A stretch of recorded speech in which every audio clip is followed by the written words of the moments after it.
हम पढ़ रहे हैं how to read faces, Mary Olmsted Stanton, volume first, theoretical part है। और डेट हो गई है डॉक्टर मितपाल भाई आज 30 अप्रैल 2026। फिफ्थ चैप्टर चल रहा है जिसमें हम पेज नंबर 211 पे हैं और हमारा मेन टॉपिक चल रहा है faculty derived from the 5 superior systems, और उसके अंतर्गत जो है टाइम टॉपिक है, टाइम हेडिंग है। पेज नंबर 211 पे मैरी ओमस्टेड कह रही हैं कि several forms of the time sense are often observed in combination in one individual. Musical composers, for example, like Handel and Meyerbeer, illustrate by their combination of the brain and muscular systems the possession of two sorts of time. The sort which inheres in the brain system exclusively added the rhythmic sort, which is an essential property of muscular system and cannot be performed by means of any other department of the bodily organization. अच्छा combination है brain से, brain की जो illustration है brain का, या जो brain की क्वालिटी है, जब उसमें rhythm condition, rhythmic property muscles की आके जुड़ जाती है तो फिर बहुत ही बेहतरीन कॉम्बिनेशन होता है। और ये दूसरे ऐसा रिदमिक कॉम्बिनेशन और किसी सिस्टम के साथ नहीं हो पाता। Brain is competent to perform only its own peculiar form and share in the illustration of the time keeping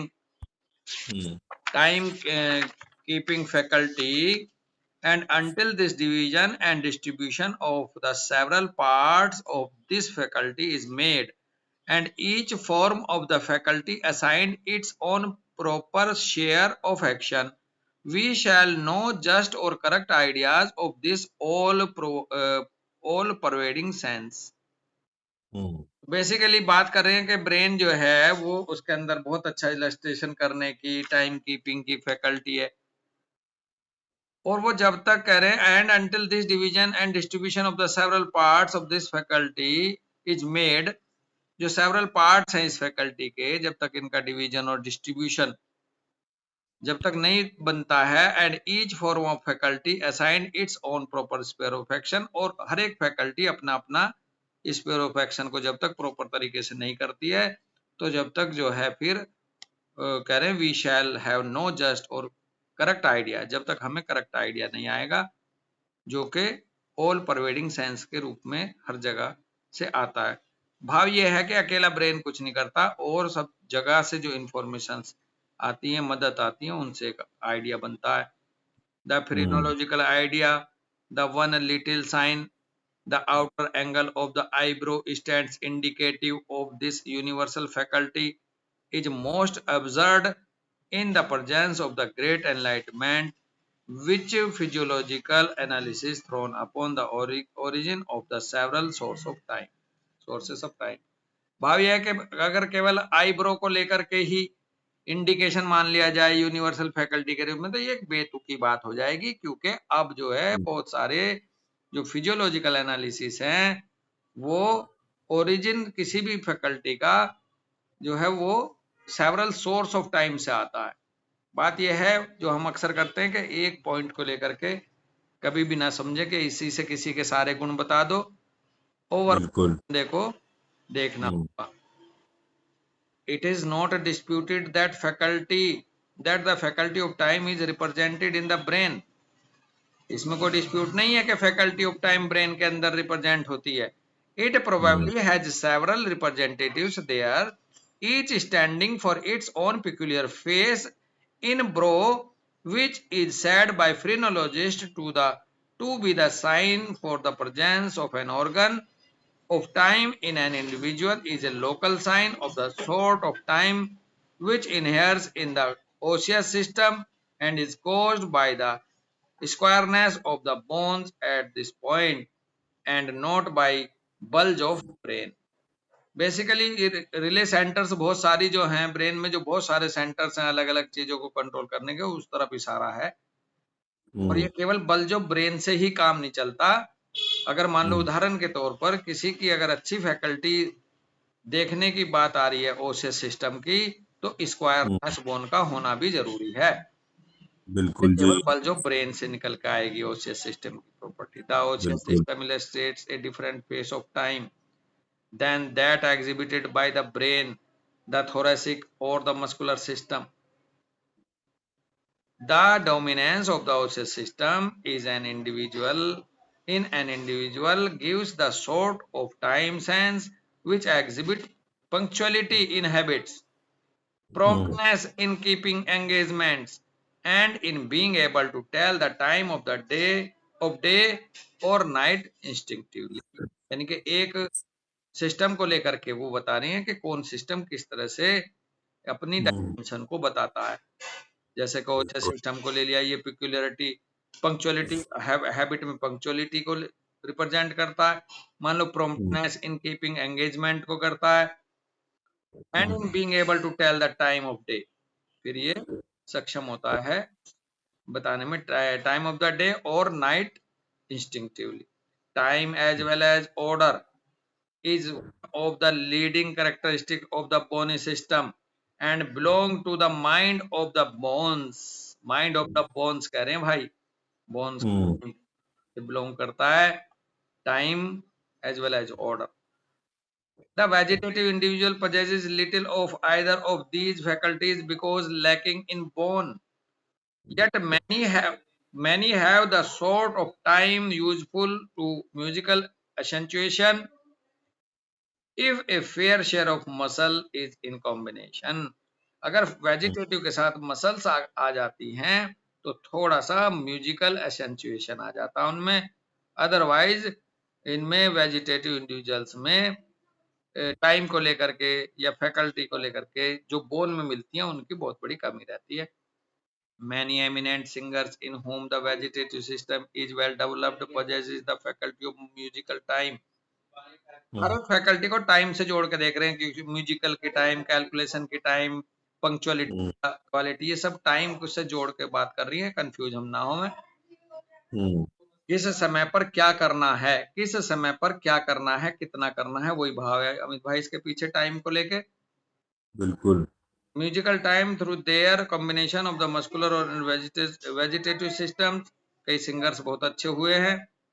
A predominance of the osseous and muscular system will exhibit a different phase of time where the muscular and brain systems are preeminent. ओशियस और muscular system का अलग exhibit होता है different phase time को लेकर के, जबकि muscular और ब्रेन का प्रीएमिनेंट था। So also an individual in whom the brain, muscular and osseous systems are well developed and of high quality will possess a combination of several kinds of time. यानी कि कई गुण, कई चीजों को करने का क्वालिटी होती है। जिस बंदे के अंदर ब्रेन, मस्कुलर और ओशियस सिस्टम अच्छे मजबूत होते हैं तो सेवरल काइंड्स ऑफ टाइम उनके पास की क्वालिटी रहती है, which may assist in musical composition and in astronomical labors. In which of these it may result will depend upon other faculties in the combination. If the osseous system predominates slightly, then the scientific tendency will be exhibited. But if the muscular system in the ascendancy, a musical or artistic capacity is present. जो system जितना धनी है उसी के हिसाब से उसकी property आती है निकल के। A little direction of mental efforts, so also does a slight difference in the quality of the several constituents of a given organism. Generally speaking, हल्का सा भी अगर आप दिमाग लगाओ तो आप अलग अलग सेवरल कंस्टिट्यूएंट्स के हिसाब से किसी ऑर्गेनिज्म को पकड़ सकते हो। ये डिस्पोजिशन हमारा मदद करेगा। हम जो डिस्पोजिशन देखते हैं कि कंसाइंसियस डिस्पोजिशन है, ये नॉन कंसाइंसियस है, ये डिस्पोजिशंस की तरफ लेके जा रहा है। बिल्कुल। The quality of the skin is of high grade, all the other tissue and constituents will be the same quality even if they are not largely developed. बड़ी अच्छी बात कह दी यदि क्वालिटी ऑफ स्किन अच्छी हाई ग्रेड की है तो दूसरे टिश्यू भी उसमें सेम क्वालिटी के होंगे, जबकि हालांकि बड़े पैमाने पर भले डेवलप ना हो, लेकिन अच्छे होंगे दूसरे वो भी constituents. In the investigation of the source or sources of a faculty and in the analysis necessary to the same, we must be guided by a close investigation of the physiological and anatomical structure of the body। हमें इसको लेकर के physiological और anatomical structure of body के investigation की बहुत नजदीक से जरूरत पड़ती है, वो जो गाइड करती है हमें अलग अलग एनालिसिस करने में। बिल्कुल। Neither one person nor one generation is competent to perceive and relate all the many be shared on the subject of physiognomy। ना तो कोई एक व्यक्ति ना ही कोई एक जनरेशन सक्षम है, कॉम्पिटेंट है पर एक समझ पाने में relation on the subject of physiognomy के। मतलब एक जनरेशन या एक इंसान पूरी फिजियोग्नोमी जान जाए, ये हो नहीं सकता एक तरह से। For like astronomy, one generation of observers after another must leave the posterity the result of their labors to be added and built upon their successors। बात यह है कि कोई भी साइंस, खास करके फिजियोग्नोमी, एस्ट्रोनॉमी, एक जनरेशन नहीं करती है, वो जनरेशन पूरी मेहनत करके जो परिणाम छोड़ के जाती है उसे अगली जनरेशन आगे बढ़ाती है। तो ये है बात इसके पीछे के ऐसा साइंस एक जनरेशन या एक व्यक्ति पूरा ले, ये जरूरी नहीं है, जनरेशन टू जनरेशन चलती है। वही होम्योपैथिक है, होम्योपैथी भी यही है, एक जनरेशन या एक इंसान थोड़ी समझ पाता है सारी होम्योपैथी को। ये वही बात है, जैसे एक बार और अभी हम पीछे भी कर रहे थे कि आज जो भी कुछ दिख रहा है किसी का भी, वो उसकी पिछली जनरेशन का कैरी ऑन है। हाँ, चाहे वो होम्योपैथी है, चाहे वो उसके संस्कार हैं, चाहे वो उसकी खूबसूरती है, चाहे वो या कुछ कोई भी हो। साइंस, कोई किसी साइंस का डेवलपमेंट है हाँ। वो और भी। मैं यदि बस जब हम ये पढ़ने से पहले मेरे के पास मतलब फैमिली रहती है, बस शॉर्ट में बात कर लूंगा जी, कि उनके दादा को भी जानता हूँ मैं, उनके फादर को भी जानता हूँ और आज की जनरेशन को भी जानता हूँ मैं। हाँ, तो मैं देख रहा हूँ कि वो दादा जितने बदमाश थे, जो आज की जनरेशन है उनसे कई गुना बदमाश है वो। तो ये हाँ, भी कैरी ऑन हो हाँ, रहा तो वो क्वालिटी और शार्प होके आई आगे को। है, होके आती जा रही है। बिल्कुल, तो ऐसे ही है, अच्छी क्वालिटी भी आगे को शार्प होके आएंगी और बैड क्वालिटी भी। इवोल्यूशन हर चीज का है, गुड का भी और बैड का भी, है ना भाई। हाँ जी। और मलिक सर बोलते हैं कि भाई जितनी होम्योपैथी पढ़ ली उससे आगे है, हाँ जी। अभी साइंस जितना आप जान चुके हो उससे आगे है, जो जितना जानता है मास्टर भी है, वो साइंस अभी उससे भी आगे है। हाँ। इसलिए ये अपने बात आप बड़ी सटीक बैठ रही है यहाँ, तो इसको इसलिए पूरा हमेशा करेंगे। अपने आप को हम्म, हाँ जी। इसलिए अपने आप को हमेशा स्टूडेंट ही हाँ, समझें। लर्नर बने रहो, स्टूडेंट बने रहो, बहुत अच्छी बात कह दी आपने। ये आधार है इस बात का। जी। इस लर्नर नहीं रहोगे तो वहीं आपकी जर्नी रुक जाएगी। हाँ जी। There is much that can be learned only by an examination of the living subject, and the teacher of this science should endeavor to teach from the book of nature all departments of science, as it is only in this manner that the infinite number of minute differences in human nature can be observed and comprehended। भाई infinite number of minute differences होते हैं humans में, और वो केवल और केवल तभी ऑब्जर्व और कंप्रीहेंड किए जा सकते हैं जब सारे डिपार्टमेंट्स ऑफ साइंस को लेकर के नॉलेज आप इकट्ठी करो। For the smallest and finest appearance in a physiognomy are sometimes the most decisive, as says Lavater, to despise what is minute is to despise nature। बहुत ही अच्छी बात कही है। बारीक से बारीक अपीयरेंस किसी चीज का फिजियोग्नोमी बहुत बड़ा डिसिसिव इंफॉर्मेशन दे सकता है। लिविटर साहब ने कहा कि यदि आप माइन्यूट को डेस्पाई कर रहे हो, माइन्यूट इंफॉर्मेशन को छोड़ रहे हो, तो हो सकता है आपने पूरी नेचर को ही छोड़ दिया हो इंफॉर्मेशन लेने से। हमारे क्रॉनिक डिजीज जो है उनमें माइन्यूट इंफॉर्मेशन ही मेन वो बनती है आधार। बिल्कुल। ट्रिफल्स आर वेरी पोटेंट होती हैं एक तरह से, हमारी होम्योपैथी में भी ले लो, माइन्यूट से बिल्कुल। माइन्यूट डोज ही डिसिसिव होती है दोस्त। बिल्कुल। Hence, in looking for the origin of the faculty of time or indeed of any other trait, we must analyze first its manifestations as it works mentally, then trace it to its origin and analyze the action and the constituents of the system or function from which it proceeds. तो हमें किसी time को जानने के लिए, faculty of time को जानने के लिए, हमें सामने वाला ऑर्गेनिज्म के अंदर जो सिस्टम्स हैं, किन किन चीजों से वो बना है, किसकी अधिकता है, उसको जरूर जान लेना। There is no other reliable method, कोई दूसरा तरीका ही नहीं है भाई जी। The periodic character of all vital phenomena is well demonstrated in all nature's work, whether it be in the process of digestion, in the repair of tissue, the periodic movement of the heart and lungs, or in the regulatory attending gestation in the various animal organisms. ये जो periodic character हैं सभी vital phenomena के, well डिमो ये nature के काम को सभी पूरी तरह से डिमोन्स्ट्रेट कर रहे हैं, बस आप समझने वाले चाहिए।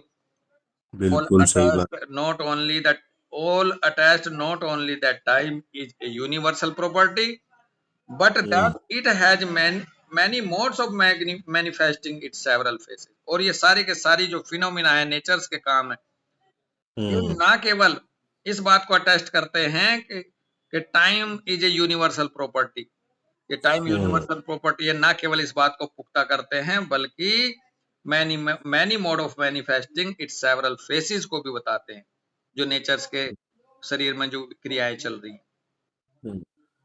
Hence the idea of pointing to one single sign as its representative in the face is too contracted entirely।